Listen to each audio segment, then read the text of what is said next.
Buenas tardes, buenas noches, buenos días. Mi nombre es Ryan Pérez, estudiante de Ingeniería de Sistemas, y hoy voy a hablar sobre lo que sería la evaluación y la puesta en marcha de un proyecto. Quiero que esto sea tomado como una guía comprensiva, así que primero, para entender más adelante los temas y los ejemplos prácticos que van a venir, hay que ir desmalezando, definiendo un poquito. Vamos a hablar primero sobre los proyectos de inversión. Se considera que un proyecto de inversión es un plan detallado que implica el uso de recursos financieros, humanos y de materiales con el propósito de generar beneficios a futuros, ya sea a corto, a largo o a mediano plazo. Existen tres tipos de proyectos de inversión. Tenemos la expansión, la renovación y los nuevos negocios. La expansión podría tomarse como ejemplo las sucursales. Por ejemplo, McDonald's empezó siendo un simple restaurante. Después, al ser comprado, se creó la inversión y se pensó a futuro, vamos a hacer más McDonald's. A eso se le considera una expansión. En cuanto a la renovación, es como si McDonald's nunca hubiera tenido sucursales y solamente existiera un McDonald's en todo el mundo. Ese McDonald's se le mete plata, se le invierte, se le hace una renovación, ya sea porque lo necesita, ya sea para mejorarlo o porque siempre hay lugar para mejoras. Entonces, resulta que no se hizo famoso McDonald's por haber muchos, sino por la calidad de ese único. Y en cuanto a los nuevos negocios, es cuando se creó el primer McDonald's, cuando el creador del primer McDonald's dijo, yo quiero hacer un restaurante para poder mantenerme a mí, mantener a mi familia, y así creó ese proyecto de inversión. Ahora vamos a hablar sobre los elementos que tienen que haber para esa inversión inicial. Primero están los elementos en sí, después están los gastos operativos y después está la capital del trabajo. En cuanto a los elementos principales, los elementos iniciales de la inversión, se considera, por ejemplo, el costo de adquisición de activos. O sea, lo que se va a gastar en activos. ¿Qué es un activo? Un activo podría ser una camioneta que se utiliza para mover la materia prima, para mover los insumos. Otra cosa es la compra de los terrenos. Resulta que en casi todos los países, mínimo, una empresa tiene que tener una base física de operaciones. En los ejemplos más mínimos están, por ejemplo, empresas cuyo servicio es virtual, es por internet, por lo cual lo mínimo que necesitan es un lugar físico donde están los servidores del servicio. Está la maquinaria. La maquinaria son los equipos necesarios para la producción y operación del proyecto. Un ejemplo de maquinaria es que si yo tengo una empresa que hace pepitos, yo necesito una máquina que llene la bolsa de pepitos, que selle los pepitos, que haga la bolsa de los pepitos, y tenemos a los equipos. Los equipos serían más que todo como que las herramientas que ya tendrían los empleados. Si por ejemplo se daña una máquina de hacer pepitos, entra un técnico y las herramientas serían los equipos, sería que si los destornilladores que necesitan, los taladros, etcétera. Y en cuanto al apartado de oficina, ya serían las computadoras, los teclados y todo aquello que necesite el equipo ofimático. Vamos ahora con gastos operativos. Tenemos, por ejemplo, permisos y licencias y estudios de factibilidad. Esto es lo que se va a gastar para conseguir todo eso. ¿Qué son los permisos y licencias? Resulta que necesitas permiso para todo. Necesitas incluso el permiso para empezar a crear la base de operaciones. O sea, ¿dónde va a estar la empresa? Los gastos, por ejemplo, también se necesitaría los permisos para comprar o para vender.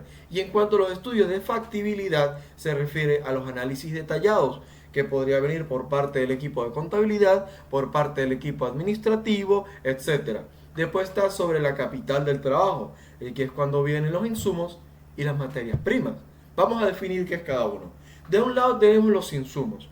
Los insumos son las cosas que necesita la materia prima para llegar a ser el producto final. Y la materia prima es el producto que está desde el momento cero, que es apoyado por el insumo.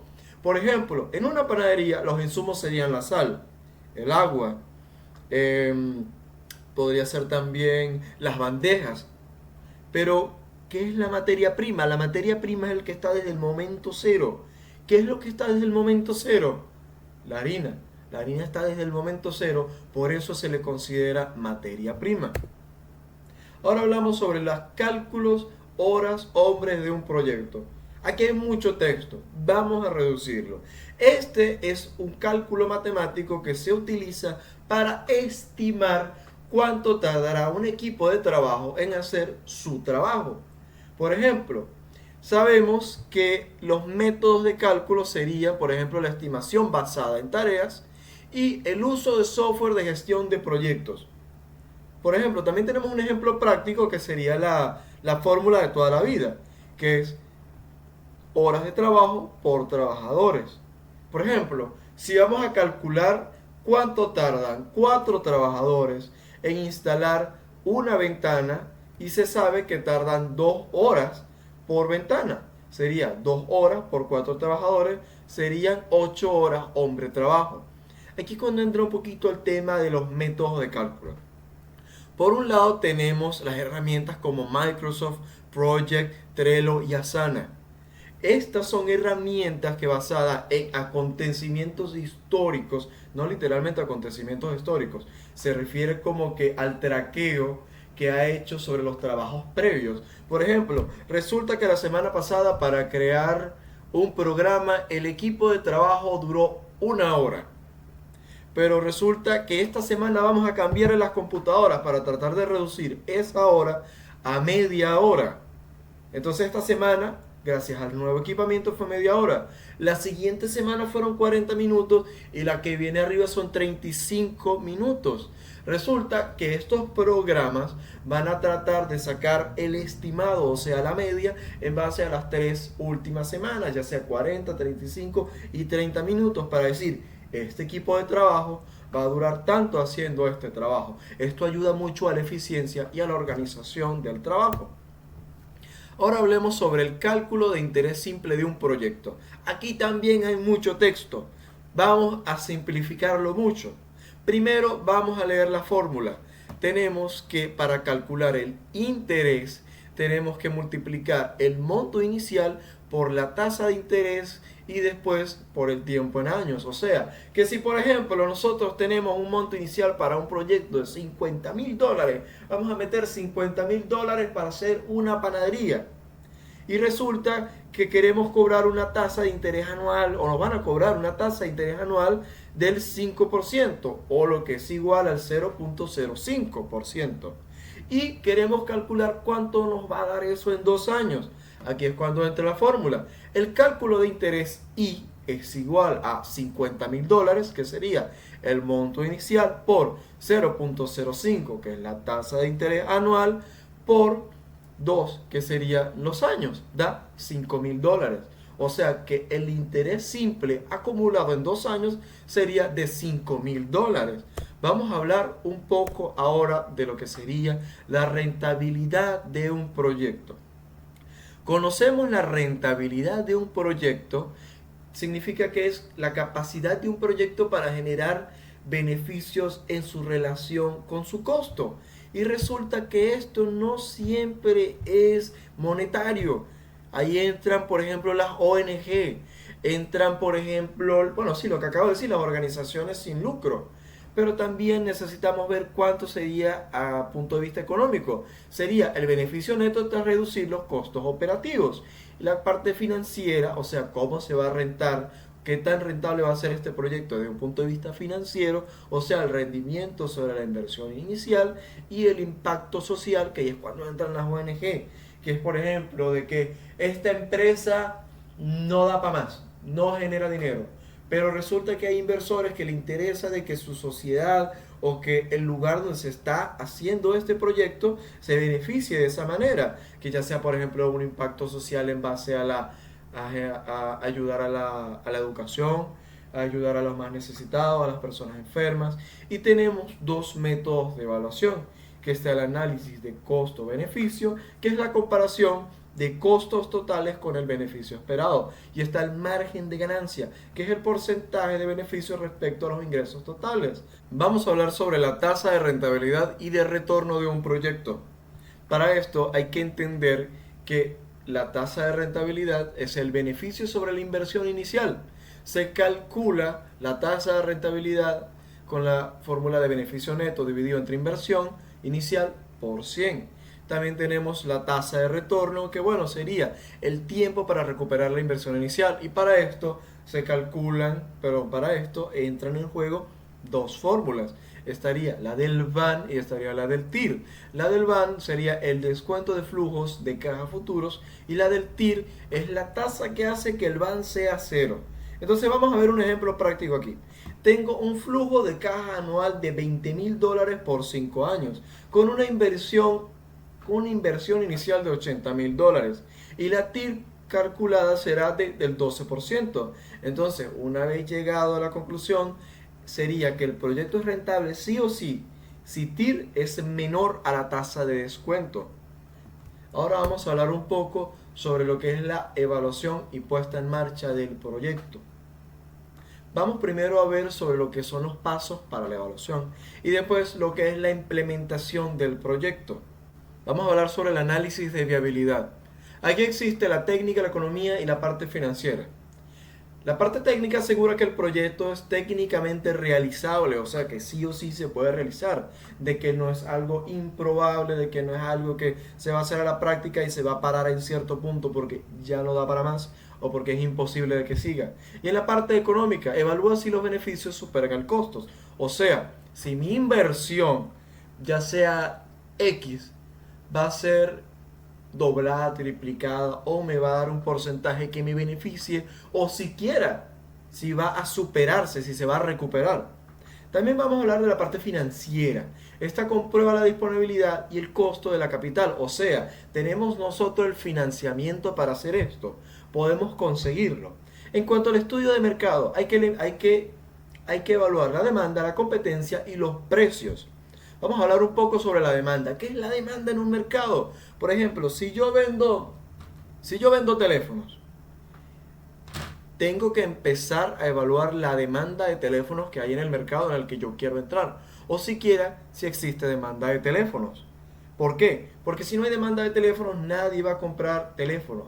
Y puede ser de que yo haga una inversión en producción mayor a lo que voy a recibir en demanda, por lo cual resulta que por un tiempo eso va a llegar a cero y no va a ser para nada beneficioso.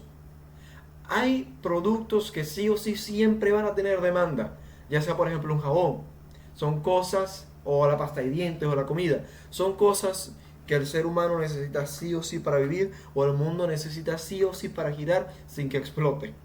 Vamos a hablar sobre el tema de la competencia. La competencia es que si por ejemplo yo vendo controles para jugar, tengo que evaluar la competencia, o sea, las demás personas o las demás empresas que también hacen controles.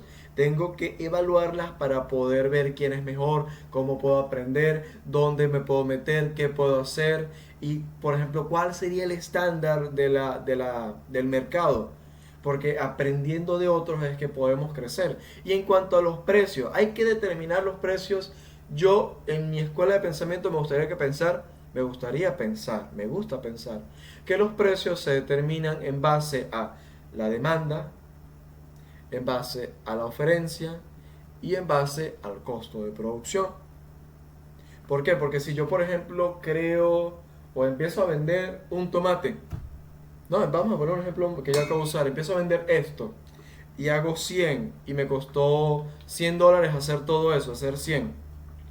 Resulta que nadie me los va a comprar si son chimbos, si la de la competencia son mejor. Entonces, ¿qué tengo que hacer? Tengo que empezar a sobresalir un poquito. ¿Cómo puedo sobresalir? Haciendo publicidad.